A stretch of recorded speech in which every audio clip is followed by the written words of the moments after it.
May the name of the Lord be glorified. Welcome back to the class of Anthropology and Hamartiology. In the previous classes, we were discussing the subject Anthropology, which is the study of man. From this class onwards, we are going to look into the subject of Hamartiology, which is the study of sin, or to say, the doctrine of sin.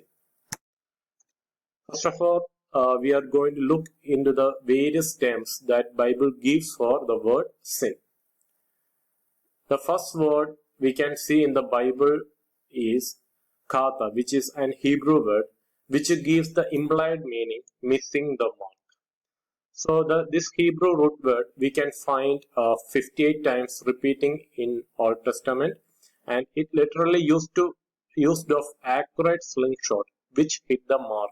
When we read Judges chapter 20 verse 16, we can see this word. Judges chapter 20 verse 16. It says, among all these people were 700 select men who were left-handed. Everyone could sling a stone at a hair's breadth and not to miss. So, the word kata, which means missing the mark, which is literally used of accurate slingshots. Here we can see seven people who are able to accurately hit the mark with their slingshots. Figuratively, it is used of those who miss the mark morally. So this word is figuratively used, which is to say that they miss the mark morally. Let's read Genesis chapter 13 verse 13. Genesis chapter 13 verse 13, which says, but the men of Sodom were exceedingly wicked and sinful against the Lord. So they missed the mark morally. They were wicked, they were sinful.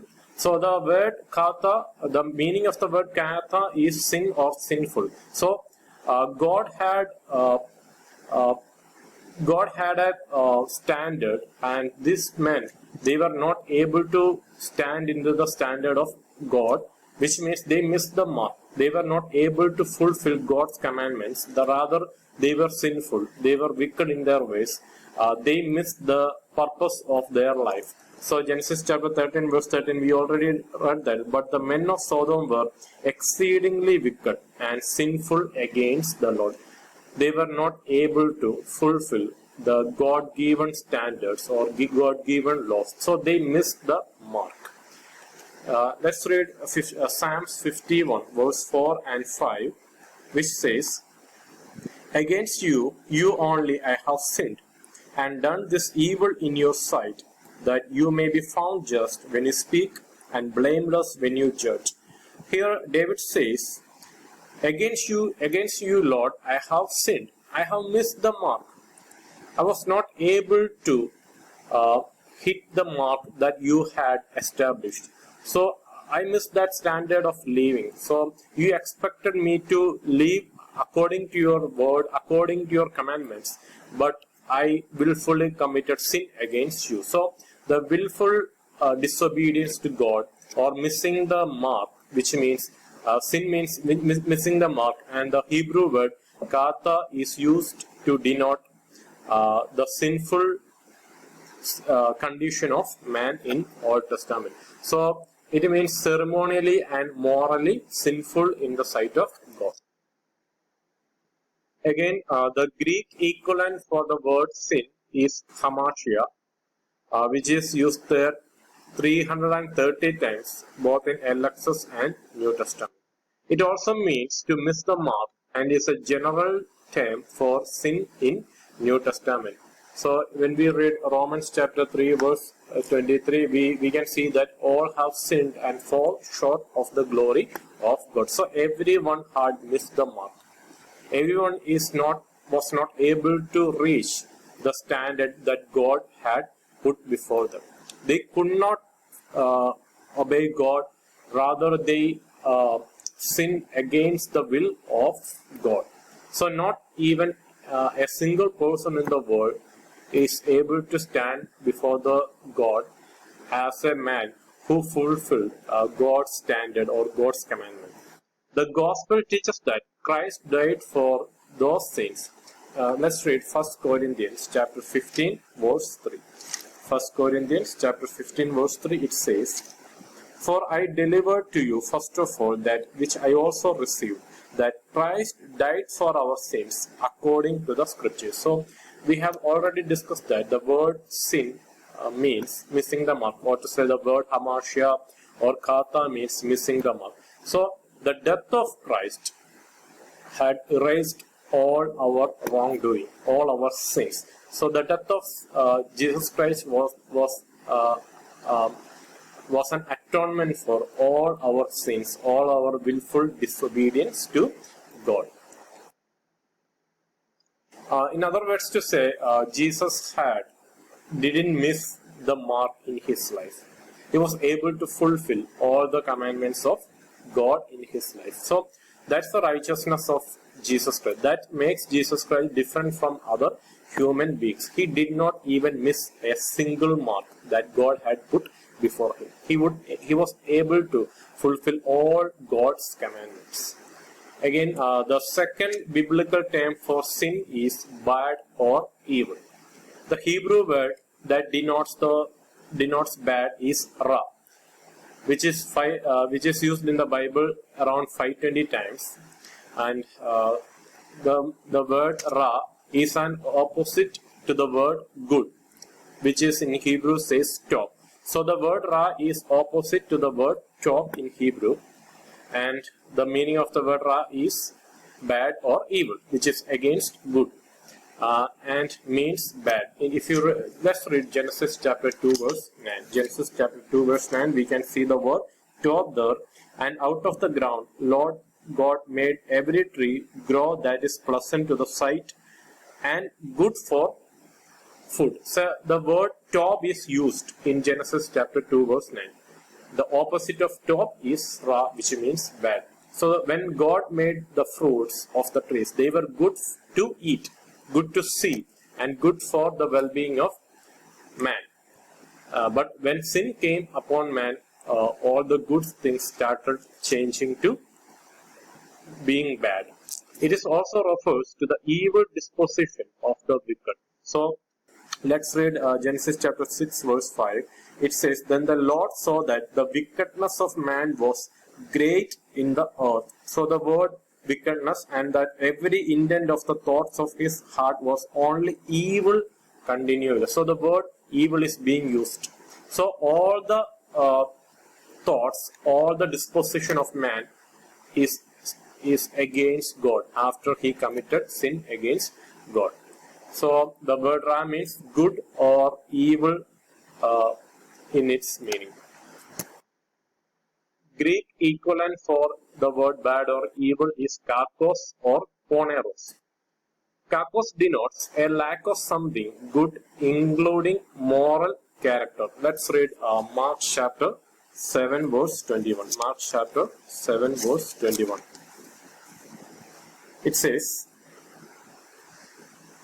"For from within, out of the heart of men, proceed evil thoughts, adulteries, fornications, and murderers." So the evil thoughts. So the kakos denotes man lacked something that is good, that is morally good. All his thoughts are going to be against God's will. Romans chapter 1 verse 30 is also saying that all the intentions of man's heart is towards evil or bad things. Poneros can refer to evil men. Let's read Luke chapter 6 verse 45. Luke chapter 6 verse 45. It says, "A good man out of the good treasure of his heart brings forth good, and an evil man out of the evil treasure of his heart brings forth evil. For out of the abundance of heart his mouth speaks." So, since man's disposition or all the thoughts became evil, all his actions are resulted in sin. All his actions became evil or sinful. So the poneros means the refer to evil men, people who keep evil things there in their heart, who harbors evil thoughts in their heart, who are wicked in their heart. The word poneros refers to that. Through Christ, the believer is to abstain from evil, and he is not touched by the evil one. So those who are believers, we are commanded to be abstained from evil thoughts, evil actions. And we have a promise that we will not be touched by the evil one. We have a protection of Jesus' blood that we will not be affected by the evil one unless we give up ourselves into the hands of Satan. Again, we can see that another biblical term for sin is to rebel or to transgress. It is the Hebrew word pasha, which is used some 134 times in Old Testament. In Old Testament, the word pasha, which means rebel or transgress, which is used 134 times. The fundamental root means a breach of relationships and the rules of those relationships. When God established a relationship with man, he had given him certain commandments to obey so that he can continue a healthy relationship with God. So, rebel or transgress means disobeying God's commandment and as a result, breaking or breaching the relationship that God established with man. So, if you read Psalm 51 verse 3 and 13, we can see the word pasha, which means rebel, in which David is saying that he transgressed against God, he disobeyed God's commandment, or to say he broke God's commandment, and as a result, he lost a good heart, a good standing before God. It can also carry the idea of rebellion and revolt. So, if you read Isaiah chapter 1 verse 2, it says that the people of Israel is continually rebelling against the will of God, or they are continually transgress the laws of God that was given to them. The Greek word used in New Testament to describe transgression or stepping aside or over the line of the law is parabetes. So, the Greek word that denotes transgression is parabetes, which means step aside over the line of the law. So God had established a boundary for man. He was not supposed to step over that line of the law, but by committing sin against the will of God, he transgressed that boundary. He stepped over the line of law that God had established. So the Lord has forgiven the believer's transgression, paraptoma, which means step over, by nailing them to the cross. So since man had stepped over all God's commandments and transgressed his laws, and they were continuously rebelling against God, what did God say? By sending Jesus Christ to this world and by nailing him to the cross, he stepped over all our transgressions and sins. So God is doing the same thing. He is stepping over our sins through the death of Jesus Christ. Let's read Colossians chapter 2 verse 13 and 14, which says, "And you being dead in your trespasses and the uncircumcision of your blood, he has made alive together with him, having forgiven all trespasses." So we were once dead in our trespasses and uncircumcision of our flesh, a continuous rebellion against God. And God put Jesus Christ onto the nails, and he nailed sin onto the cross, and he stepped over all our transgressions. So we are completely forgiven. All our trespasses were completely forgiven in the atoning death of Jesus Christ. Again, let's look into various other Hebrew words that denotes the word sin. The first word is shagag, which means to err or to go astray. Leviticus chapter 4 verse 2, which says, "Speak to the children of Israel, saying, if a person sins unintentionally against any of the commandments of Lord in anything which ought not to be done, and does any of them. So the word shagat means unintentional breaking of the rules of God, unintentional sin against God, or being ignorant of the word of God or the commandment of God. The second Hebrew word is asham, which means intentional and unintentional sin. So it can either mean intentional sin against God or unintentional sin. Leviticus chapter 4 verse 13, it says, "Now if the whole congregation of Israel sins unintentionally, and the thing is hidden from the eyes of the assembly." Here it says unintentional sin. So the word asham is used there. The next word is rasha, which means unrighteousness. Let's read Exodus chapter 2 verse 13, which says, "And when he went out the second day, behold, 2 Hebrew men were fighting. And he said to the one who did the wrong, Why are you striking your companion?" Here we can see the word wrong, where the word rasha is used. So Moses is asking one of the Hebrew men, "Why are you being unrighteous? Why are you doing wrong to your own brother?" So if you read Psalm 119 verse 16, we can see the word wicked, where the same Hebrew word rasha is being used. So unrighteous means committing wrong against someone or being wrongful in our own acts.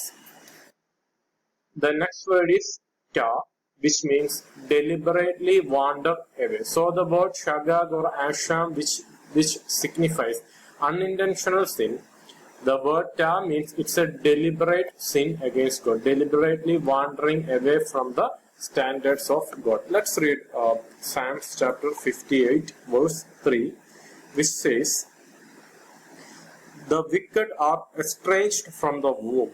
They go astray as soon as they are born, speaking lies." So the wicked are estranged. They are already away from the ways of God. They are always rebellious from their childhood. They go astray as soon as they are born. They always would like to go away from, wander away from the ways of God. They don't like to obey God's commandment. They deliberately rebel against God's will. So the word ta is being used. Now, the next word is unrighteousness, which is also referring to the word, which also gives the meaning sin. Unrighteousness is the Greek word adikia and literally means not righteous. So the word righteous means to be truthful, to be right in the sight of God. Biblically saying, being right in the sight of God, those who are righteous, who are always go according to the will of God, they always have an intention towards fulfilling the words of God. But the being unrighteous means they are not at all right in the sight of God. So the word adikia, which is a combination of two words, two syllables, a and the word dikia. A means not and dikia means righteousness. So adikia means unrighteousness, and it is used 252 times in the Bible. And unrighteousness is any failure to live up to God's righteous standard. So God had already established certain righteous standards so that man can have a healthy fellowship with God. The word unrighteousness means the failure of man to live up to the godly established standards. The book of Romans highlights man's unrighteousness as the reason of God's wrath. Let's read Romans chapter 1 verse 18. Romans chapter 1 verse 18, which says, "For the wrath of God is revealed from heaven against all ungodliness and unrighteousness of man, who suppress the truth in unrighteousness." So God is putting his wrath upon those people. God is shedding his wrath upon those people who willfully commit sin against God, who are unrighteous in their ways, who don't like to go into the way of God. And God showers his wrath upon man who willfully reject God's gospel, which enables which enables them to come out of their sinful ways. Gospel is sufficient to make any unrighteous person being right in the sight of God. And these people willfully disobey, or they just cast away the true gospel. Romans chapter 3 verse 10, it says, as it is written, there is none righteous, not one. So not even a single man in the world is being righteous in the sight of God. Only gospel or the blood of Jesus Christ can make a person right in the sight of God. So the word righteousness is also denoting to the sinful condition of man. Christ took the believer's unrighteousness and imputed man his righteousness. So what happened on the cross? Jesus Christ took our unrighteousness and received the God's wrath that was supposedly supposed to come upon us, and he received that wrath upon himself, and he saved us from the wrath of God. And what did he do? He transferred his righteousness in us. Let's read Romans chapter 3 verse 22 and 23. It says, even the righteousness of God through faith in Jesus Christ to all and on all who believe. So whoever believes in Jesus Christ receive the righteousness of God that is being transferred through the atoning death of Jesus Christ. For there is no difference, for all have sinned and fall short of the glory of God. So everyone have sinned and fall short of the glory of God. Everyone is standing unrighteous before the sight of God. So whoever believes in the atoning death of Jesus Christ receives righteousness from the righteousness of Christ, and we transfer our unrighteousness upon Jesus Christ, and he already received the wrath for all our sins and unrighteousness. So we don't have to go under the punishment of God if we believe in the atoning death of Jesus Christ. Again, 2 Corinthians chapter 5 verse 21, which says, for he made him who knew no sin to be sin for us, that we might become righteousness of God in him. So Jesus Christ, who did not commit any sin in his life, became sin for us. He took all our sins and he received the punishment of God for all our sin upon himself. And what is the result? That we might become the righteousness of God in him. So he transferred his righteousness upon us so that we can have a right stand before God through the atoning death of Jesus Christ. So the believer's fellowship is restored by confessing his sins to God. Let's read 1 John 1 verse 9, which says,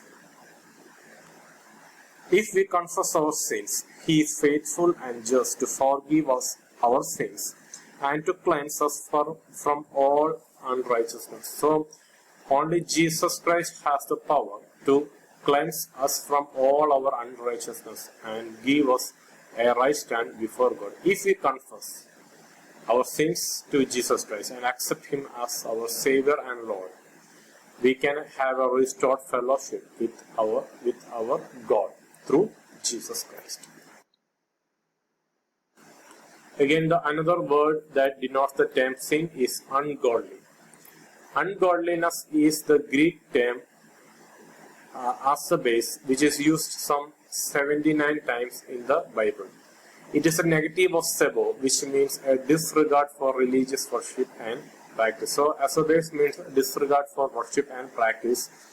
It is irreverent and ungodly. So ungodly means not able to, those who willfully not revere God or obey God or give praise or worthy worship to God. Enoch prophesied against ungodliness of his day.